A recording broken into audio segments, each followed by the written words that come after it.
What is going on, everybody? Mattalk is back. We're here to talk to you guys about everything that is going on in the world of Matlock because that's all we did this weekend. That's the only thing that's happened. How are you, John? I'm doing well. I'm looking forward to talking about maybe not the most usual courtroom drama or a show that has murder in it, but it also has comic books, so it's right up our alley. Comic books, murder, and classic courtroom dramas. That's what you can expect here at Matt Talk, and I'm looking forward to talking about it, man. Yeah, me too, man. So I pulled myself away from watching The Outer Banks, which is a show that I am vastly addicted to right now. It is so good. Everybody out there should go watch it. When I used to see this show advertised on Netflix, I thought it was Laguna Beach. Like that's the kind of show I expected this to be.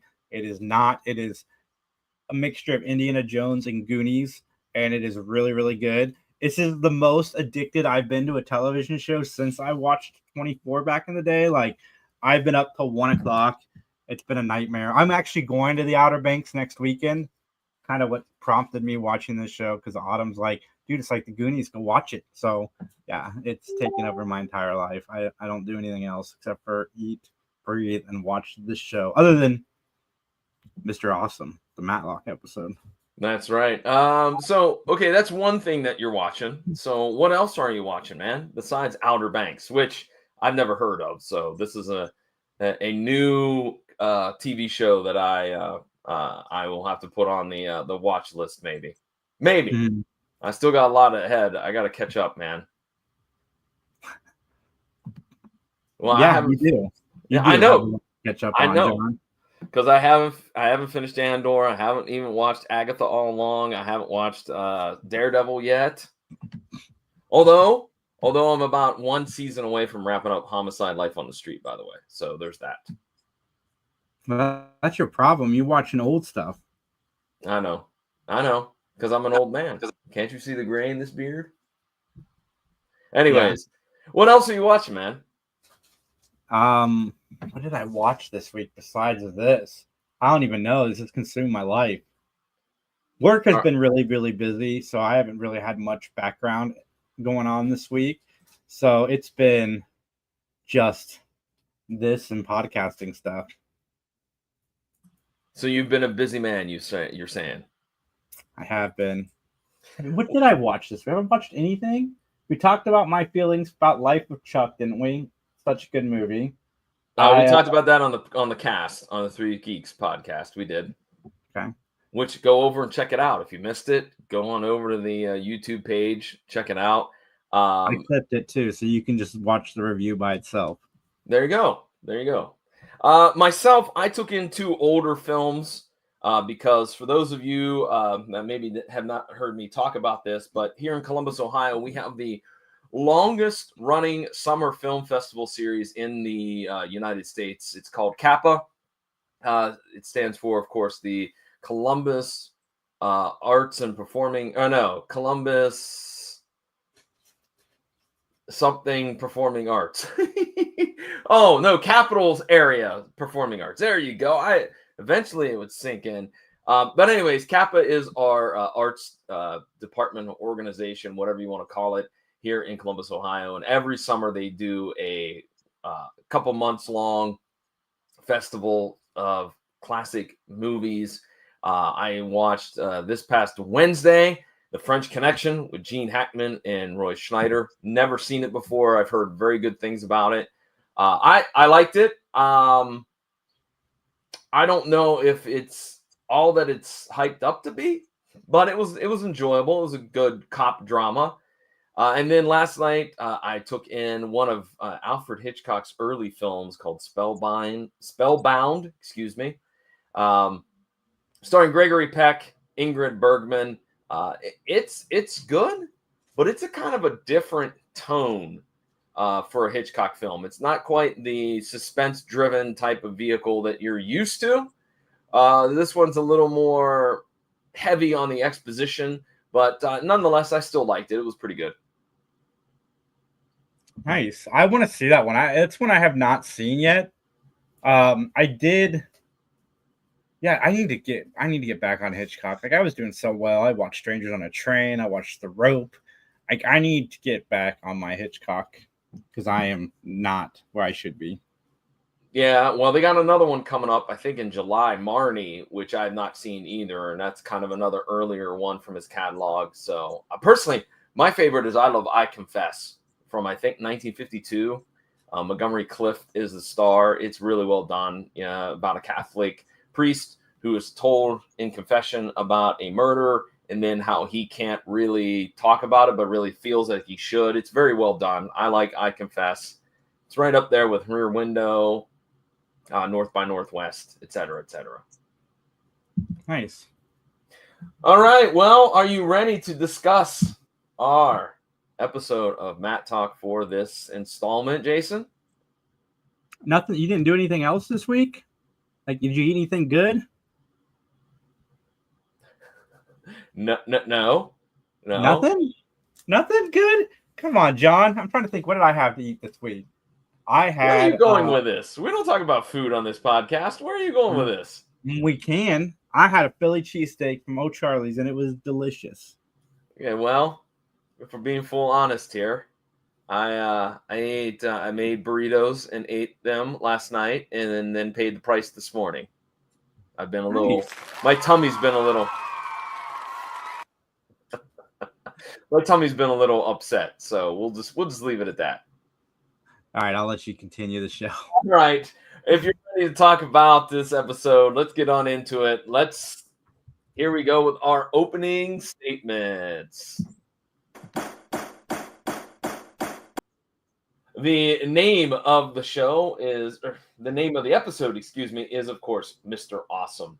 Its original air date is April 17th, 1992. And I noticed there's a large gap between the last airing of the last episode that we did and this one. I don't know if there was some special presentation or something, some movie, some big event that they covered on NBC, but there was a large gap of almost about a month. I also told you off air, this is an episode I've seen many times because it seemed to be the one that was in heavy rotation on MeTV and Pluto and whatnot. But nonetheless, let's talk about a few guest stars. Our first guest star is a gentleman named Dirk Blocker. He will be known as the apartment manager.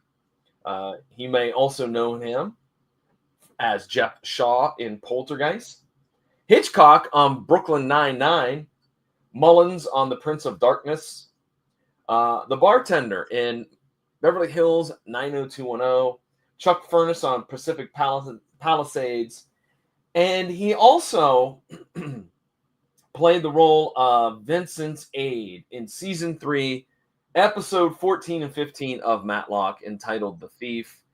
This was the episode where we had the stolen rare coins, and we had the young single mom who had the kid, and she was competing with Tyler for, being the investigator.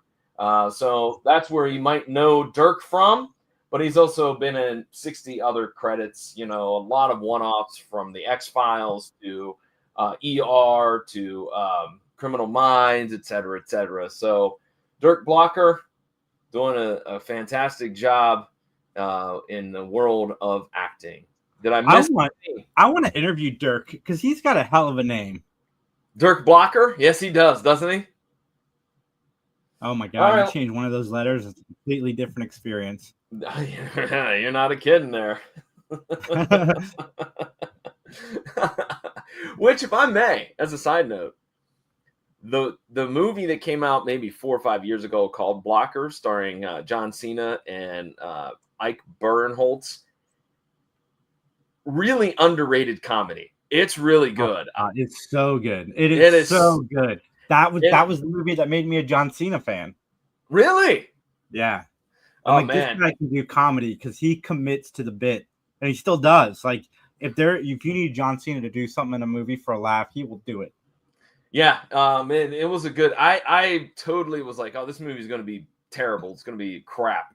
But man, oh man, it was good. So. All right, moving on to our next individual, our next guest star, John DeQuino, I believe is how it's pronounced.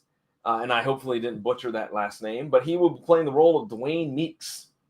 You may also know him as his recurring role of President Richard Martinez on Corey in the House and Hannah Montana. He played Stuart Dunson on Jag, Mr. Randall on Third Rock from the Sun, Ed Hamilton on Dexter, Larry O'Shea on That's My Bush, Perry Hutchins on Melrose Place, Benjamin Krieg on Sequest 2032, and he also played Jim Roper on Season 4, Episode 6 of Matlock called The Clown, where Ben defends a clown charged with murder. This was the one that had the old disgruntled clown that traveled with the circus, and he supposedly killed his partner over jealousy. And he also has about another 70 some odd roles as well. So John DeQuino, quite an actor, if you will. That's My Bush. I don't want to get political with anybody, but if you got a good sense of humor, go find that show and watch it. It's so funny. Yeah, it was good. It was a Comedy Central show, if I remember correctly. Yeah, South Park guys. Oh yeah, it's Parker and Stone. I forgot about that. Well, our next guest, ladies and gentlemen, is Michael McGrady, who will be playing the role of Walt. You may also know him as Frank Barnes on Ray Donovan, Detective Philip Van Adder on American Crime Story, Detective Daniel Solinger, on Southland, Captain Harrington on SEAL Team, Tom Matthews in Beyond, Raymond Brown on 24, and 90 other credits to his name. He was on a show called Paradise, which was on Hulu last year. Guys, go find it and watch it. It is really good. And interestingly enough, we have one final individual to talk about. And I guess I'm just a little bit surprised that this gentleman didn't get more hype or get more screen time or whatnot. But let's talk about child actor Jordan Christopher Michael. He only had 11 credits to his resume. I kind of was thrown off by that. I just assumed that maybe if you were a cute kid in the 80s and you were halfway decent as an actor, you would get a little more roles. But I guess I'm wrong. I guess so, but he's slowly making a comeback now in what looks like horror movies. Half Dead Fred, Pancake Man. But at first I thought it was Jonathan Brandis until I started to think about the timing, and I'm like, oh yeah, no, that's not Jonathan Brandis. But I did the exact same thing. In those first few seconds, I thought the same exact thing. So rest in peace to Jonathan Brandis. Gotta love that guy with growing up. But yes, he did an episode of Saved by the Bell and Matlock. That's pretty much in Full House. He was Rusty in Full House. That's probably where I recognized him from. Yeah, and that's the most credits that he had, right? Because he had like 3 or 4 credits there. All right. Well, Jason, it's time for me to ask you a question. Are you ready to give your opinion, solely your opinion, and only your opinion, so help you? I do. Then it's time to testify. Sorry, everybody. Give me a second. What happened? Where's the music? Oh no!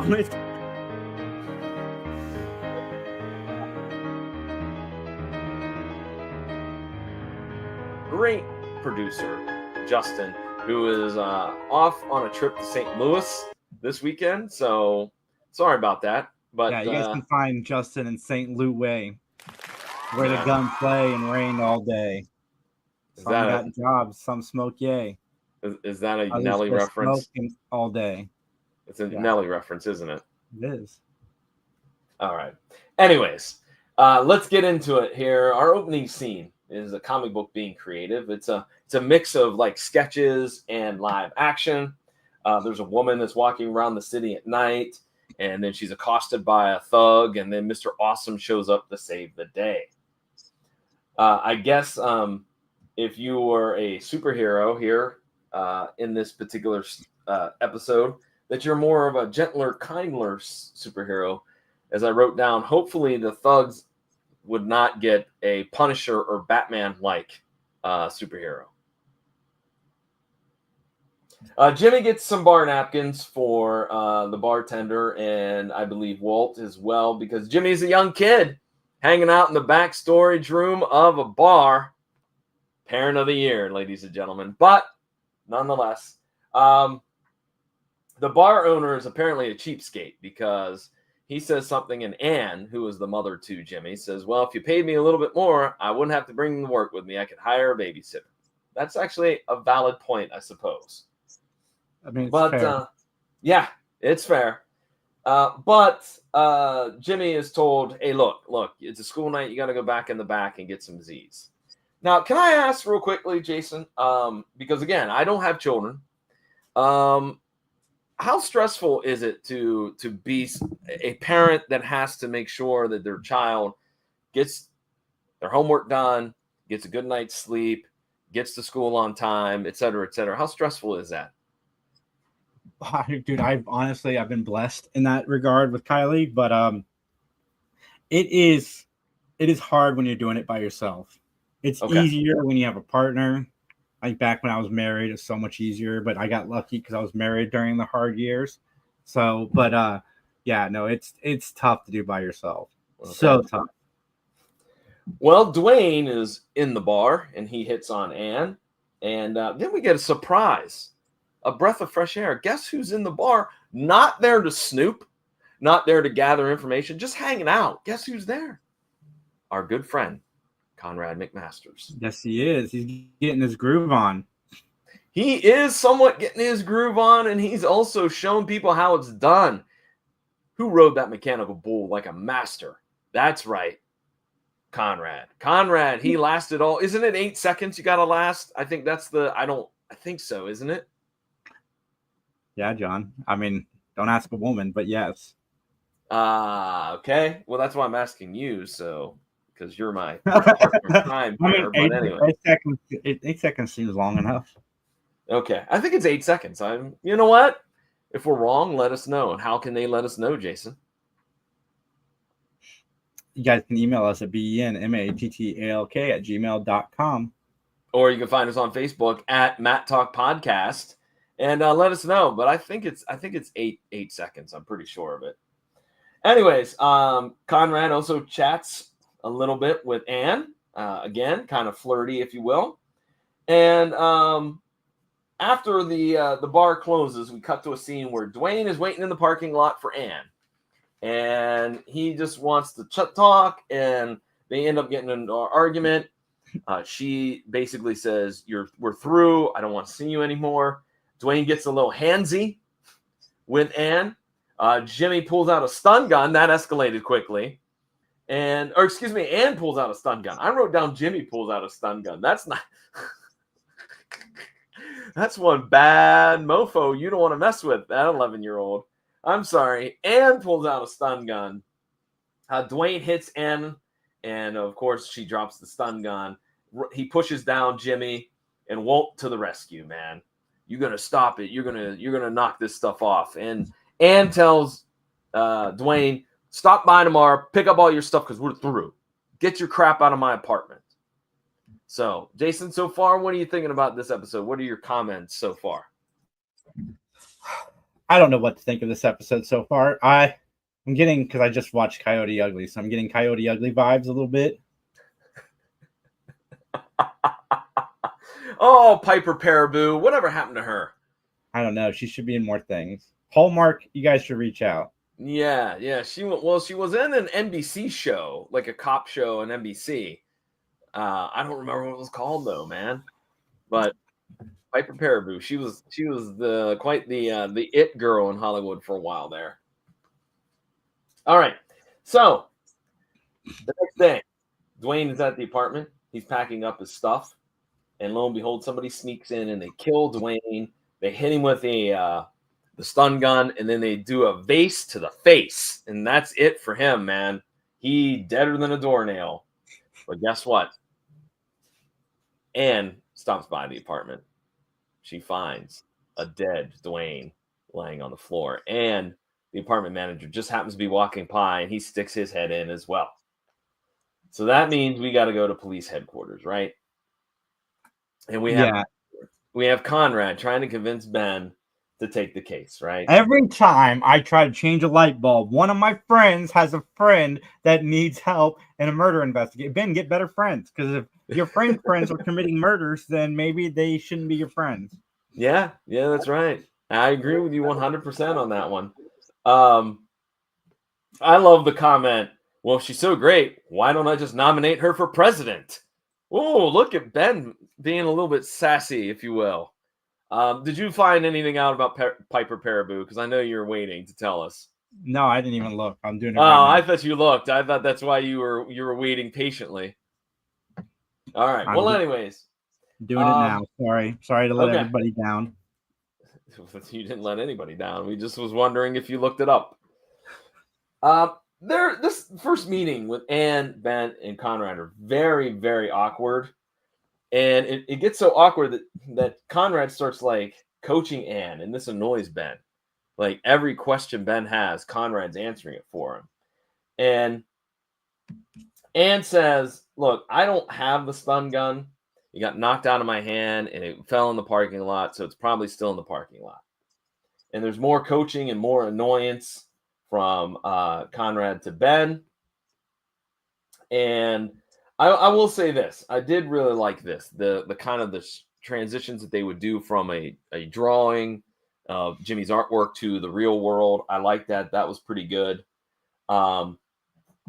This scene, before you let us know about what you find about Miss Piper Perabo. So this particular make-believe scene has Jimmy walking from school, and he has three bullies like dogging him. Man, your mom's a murderer. Jason, I have a question. If you just let's go back real quick to being in middle school. If you heard that somebody's mom or dad had killed somebody, would you mess with them? I would not, John. I wouldn't either. Just on the fact that maybe that tendency to murder people might be hereditary, I would have kept my mouth shut and certainly not made fun of them. All right, what do you say? What's Piper Perabo been in recently? Piper Perabo recently has been in Grey's Anatomy, Yellowstone, Billions, Big Leap. She's working. She's in very successful things. So I take back everything I just said. And she was in the USA show Covert Affairs, I believe is what you were thinking about, John. That's it. Covert Affairs. All right. Well, nonetheless, Walt stops by and to check out Jimmy's comic book at his place, because that's where Jimmy is staying right now, because their apartment is a crime scene. And Walt realizes that Mr. Awesome is actually him. And then they do a fantastically complicated handshake for no reason. And my question is this that popped in my head. How much you think they pay rent-wise? What do you think? $1,200 a month? $1,200 a month for the 90s? Yeah, I don't know. No, that's current prices. Yeah, that's current prices. But it is Atlanta. I'm going to say, well, let me think. When I paid rent in the late 90s, I think it's like $500 or $600 a month. I would say $485. I think it was somewhere like the 480s, almost 500. Yeah. Oh man, if only we could go back to those prices. Yeah, I know. Ben interviews what? It'll never happen. No, it's not. It's only going to get higher and higher. Ben interviews the apartment manager. And he tells him that Jimmy has this little place up on the roof of the building where he likes to go and hang out and draw and kind of be by himself. Conrad finds out as they're looking at the apartment of Anne that there's a busted back door, and this could have been the point of entry for the murderer. Ben really likes Jimmy's artwork, and I like how Ben covers the rear ends by saying, "Oh, Jimmy draws a lot of violent things." Yeah, the Satanic Panic is we're just a few years removed from that. I don't know. For a second, I don't know when in this episode, but I thought for a second maybe the kid did it. Really? For a second, Okay. I was riding that wave with Ben because he was there too. Like maybe the kid did it. Stick up for Okay. his mom. This guy's in a jerk face. Sneak attacking with the stun gun, then smash his face in. Well, maybe. Well, Ben is at Anne's bar, and Conrad is riding the bull again. And I don't know, did Conrad ride to the full time limit? I don't know, but Ben was like, "Why would you do that? That's so stupid. What happens if you get hurt?" Blah, blah, blah. What a killjoy Ben is sometimes, isn't he? Yeah. Well, we need to talk about Lorraine. She is one of the bartenders there at the bar, and You don't really she hear kind that of name flirts with Ben. anymore, do you? Kid's name Lorraine. Lorraine is not a very popular name anymore. I don't think so. It needs to come back, folks. Name your kids Lorraine McFly and whatever your last name is. Right, or make it rhyme. If your last name is Payne, then give it Lorraine Spain Payne. There you go. Your kids won't hate you at all for that. Yeah. Or make up a word for the middle name, like Flane, Lorraine, Flane, Spain. Okay. Or if you're a big Fantastic Four fan, you can say Flame. Anyways. What rhymes with Lorraine, guys? Email us at benmattalk@gmail.com. This is what happens. We don't have Justin to keep us on track. Just shenanigans ensue. And keep in mind, everybody that's emailed us has ended up on this show, so it could be you next. You're right. You never know. Anyways, Lorraine is interviewed by Ben. She dated Dwayne for a little bit before he started to date Anne. Then we cut to a scene where Walt is in the back alley of some place and he's beating the crap out of somebody. He's basically a collector for a bookie. We cut to a scene that's not even necessary, I think. It is where everybody's doing the dance. And I don't know if the dance was the boot scoot boogie. I don't know. Jason, what do you think about this scene? Because I think it's unnecessary. It's just to add to the mystique that is Conrad. It's the 10th step, man. Yeah, like I know what the 10th step is. Anyways, Ben interviews Walt. And then Ben chats with Jimmy. And I think that Jimmy talks about how he's not very popular at school. And I have a feeling, Jason, this is that era where comic books were not cool. You know what I mean? Like we're still in that early 90s, that lull. What? Comic books were not cool in 92. Comic books were not cool in 92. I know because I was probably Jimmy's age at 92, and they were not. There was lots of lockers involved and other fun stuff. Lockers? You mean you were pushed into a locker, weren't you? I was attempted to. The lockers were like this big, so there's no way I was getting in one. But yeah. Well, anyways, Jimmy reveals that he doesn't like Dwayne. All right, so then we cut to Ben's house, where Conrad found out that Jimmy was not at school the day of the murder, and so they go to the rooftop. They being the apartment manager and Ben. And lo and behold, in the little like tree house, so to speak, that Jimmy has created for himself, there is the stun gun. So, Jason, you have some credence to your theory. Ben later on in a subsequent scene will confront Jimmy regarding the stun gun and his alibi. And Jimmy just is like, "Look, I took it because I was afraid that there might be prints on it, and." I witnessed somebody coming in and out of the apartment, but I didn't see who. And, at this point, I think Ben thinks Walt is the guy who did it. And Walt would have a very good alibi for doing that, or reason for doing that, excuse me. We cut to a scene where Lorraine is also riding the bull, and she does it very, very well.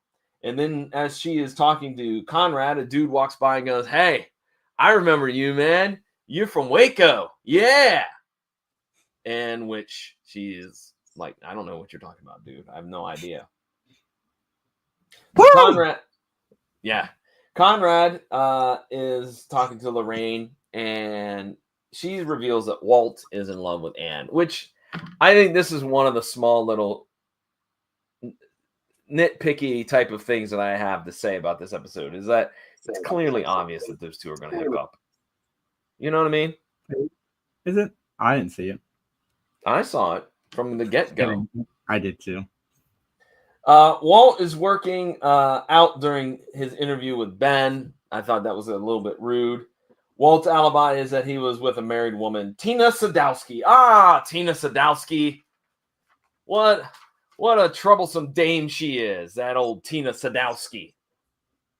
I just enjoy that name. That name is hilarious. She sounds like she's a transplant from Milwaukee.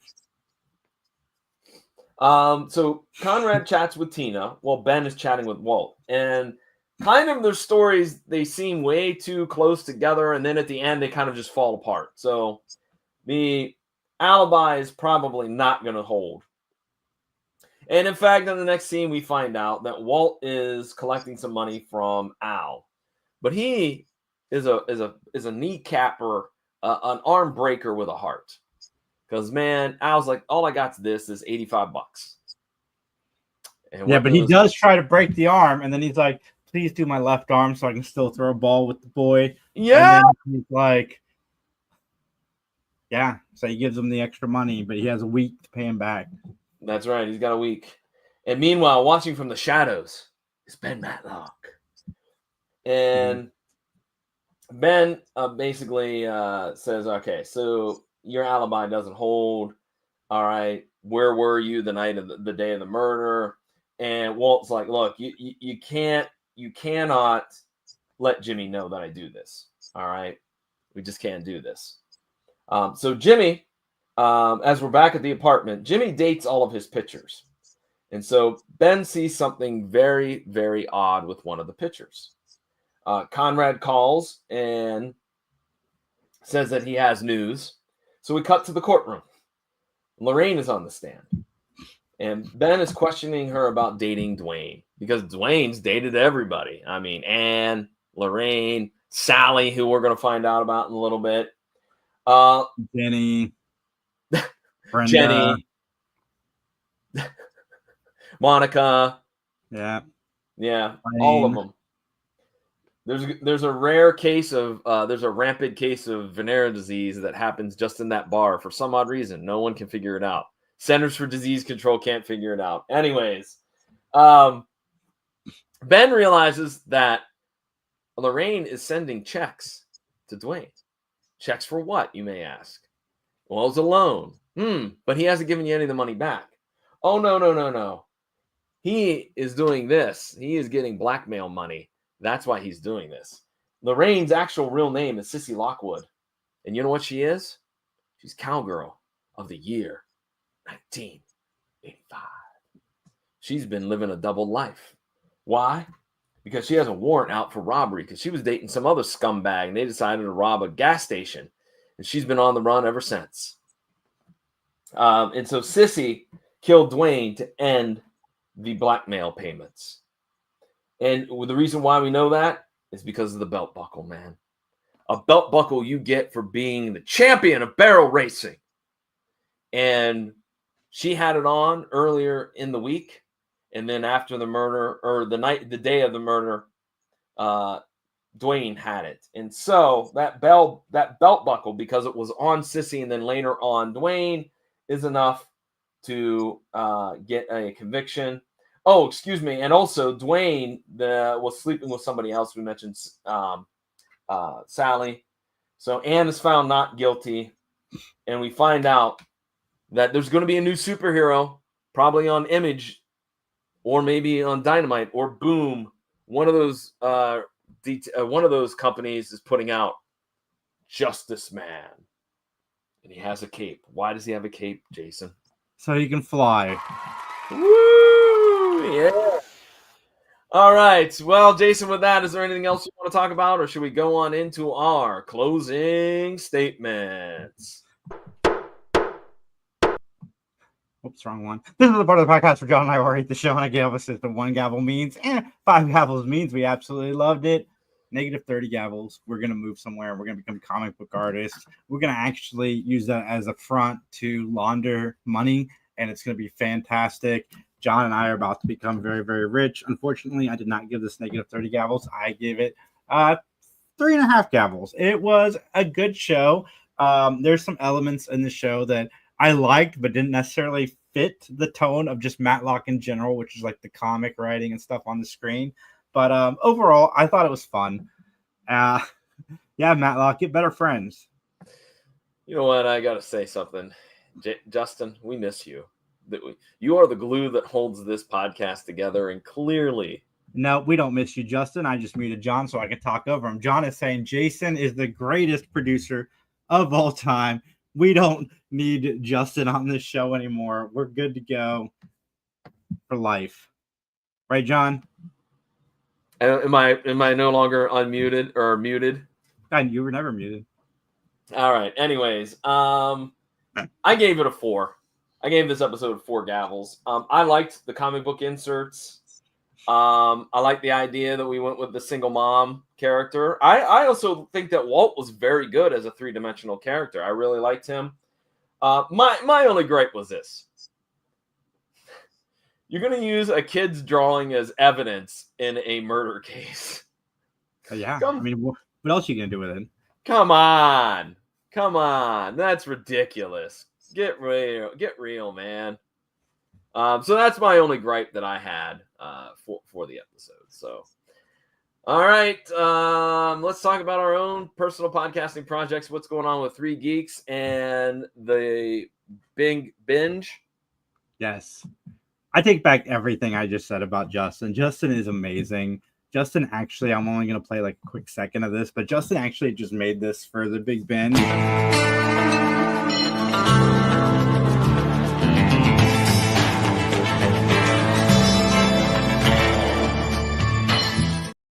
And that's great. He did such a good job. I'm hoping he'll do one for Mattalk where it's like the show's opening, but with John and I, we're live. We're live currently on the off weeks of Mattalk. So next week there will be a new episode, and we moved to our own podcast feed. So guys, go subscribe. Also, 3 Geeks Podcast live Saturdays at 7 p.m. So much is happening. We just interviewed a DC animated writer who has a Kickstarter out called Area 51 Studios. Guys, go check that out as well. Hey, are you going to be in town next weekend? No, I'm going to the Outer Banks. For what? Concerts. Really? It's not a convention? Oh. I'm going to hang out with Autumn and Jamie. It's going to be a good time. Wait a minute. When are you going to a convention? When is that? July 19th. Oh, okay. I was going to say, I thought there was a convention somewhere in your future. Okay. All right. Anyways. All right. Hey, as for me, my own personal podcasting project is the PVD Cast. It's available at pvdcast.com or wherever you find great podcasts. This week's episode, ladies and gentlemen, is an interesting one as we as I sit down with Corey from Wilkie's Movies and Music. In February, Corey was a guest, and we talked all about his YouTube channel, and we focused just on the kind of the movie side of things. And I was like, you know what? We don't talk enough music on the PVD Cast. So I invited him on. We had a great time talking about our favorite bands, favorite songs, great concerts, even a little bit of like technology, like debate, if you will. What's better, streaming or vinyl? So check it out, pvdcast.com or wherever you find great podcasts. I prefer vinyl, but streaming is so much more convenient. So I'm going to give streaming the edge, but it is, I agree. I actually like CDs too. Well, I'm going to hold my comments. You're going to have to go over to the episode and check it out. 483 is the episode number. Check it out and find out what I think. So Corey has officially been on more PVD Cast episodes than me that are not pre-records of like this or 3 Geeks, and I am sad. But enough about me and my problems, guys. As they say in court, nothing further.